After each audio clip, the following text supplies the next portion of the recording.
Phone talks between Russian President Vladimir Putin and his American counterpart, President Donald Trump, lasted 2 hours and brought long-term results. The discussion, the details of which have only been partially disclosed, left Kiev without the long-awaited ceasefire as hostilities continue with the Russian army advancing on the front lines.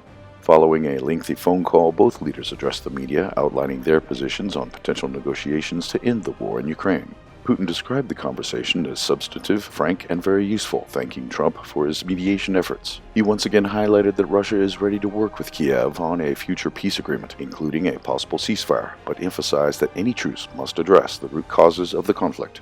Trump also called the talks productive and expressed optimism about imminent negotiations between Moscow and Kiev.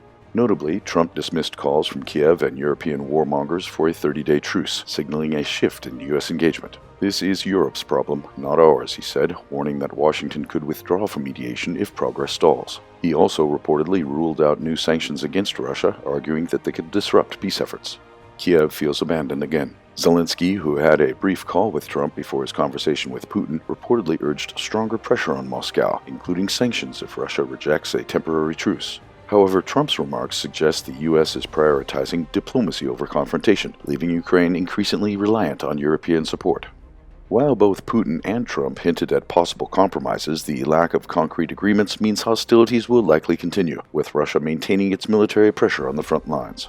Russian troops have significantly accelerated their offensive operations along the entire front line in May, with advances growing steadily each week. Improved tactics, scattered Ukrainian defense, and greenery on the trees, which covers the maneuvers of the attacking Russian troops, have contributed to a sharp increase in Russian territorial gains. According to some estimates, from 9.6 kilometers per day in early May to 31.5 kilometers per day by May 17th.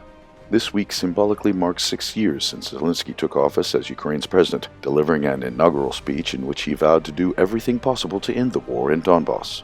From the outset, it was clear that Zelensky had no intention of deviating from the imposed belligerent policies, choosing instead to continue the war against the people of the Donbass. Today, his earlier claims of pursuing peace stand in stark contrast to the reality of the war that shows no signs of ending.